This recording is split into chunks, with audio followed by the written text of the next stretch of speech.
Good day. Today we're going to have a look at transferring your web pages to a server. This is normally done with FTP or File Transfer Protocol from your local machine to a remote server. And it's on that server that people will be able to access it to view it as a website. So we have three different software to be able to use to accomplish this task. You will notice down at the bottom of my screen I have FileZilla.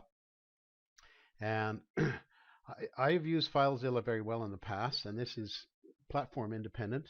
It's a little bit fussy screen, but on the left-hand side, we have your local computer directory or file manager, and then we'll have some local files here. And these are the ones that you, in this area here, that you will transfer to the remote area on the right-hand side. I also have WinSCP.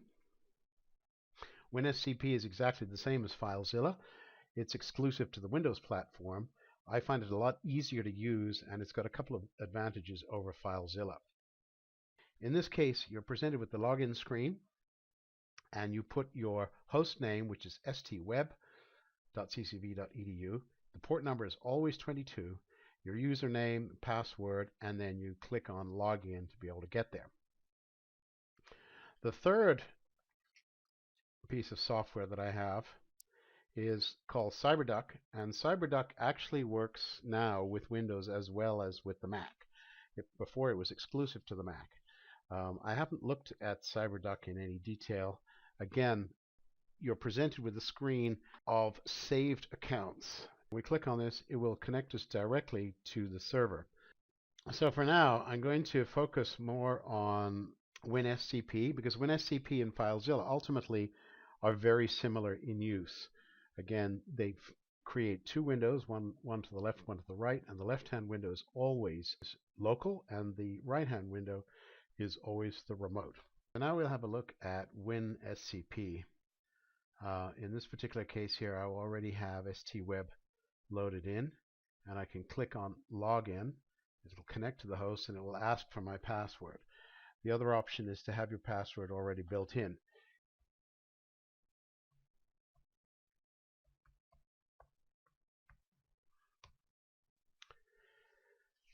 Those of you who are using this for the first time will be presented with a dialog box to verify the security key. All you have to do is press yes or accept or OK on that particular one.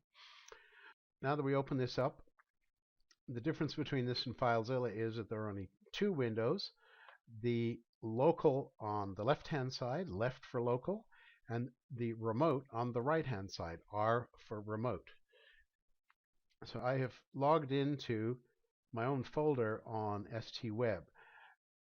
When you first log on, you may have been shown this particular list of classes, in which case you need to scroll down until you find ours, 1151, whatever the section is.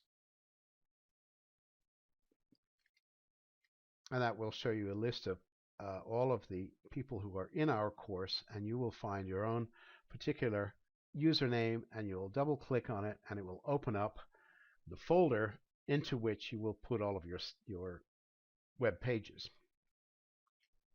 So let's start with something quite simple. We're going to move a single file that has been created on our local machine over to the server. First, we locate our file, and here it is, index.html, and we're going to bring that over to our space on the server. Click and drag. Release. Boom. Done.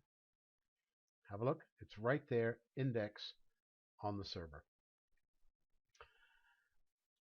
We can also move an entire folder.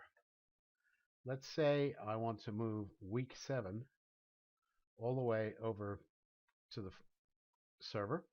I click on week 7 and I move it over and dump it. And it will then move all of the files that were in week 7 into the server. As you can see now, it's shown up as week 7 in the server, and if we click on the folder, we can look inside the folder and see what's in there. And in order to get back, we can double click up here to be able to bring us back to our root directory. And there you have it, folks. That is the way to move stuff from your local directory to the remote server, both as a folder or as a file. Thank you.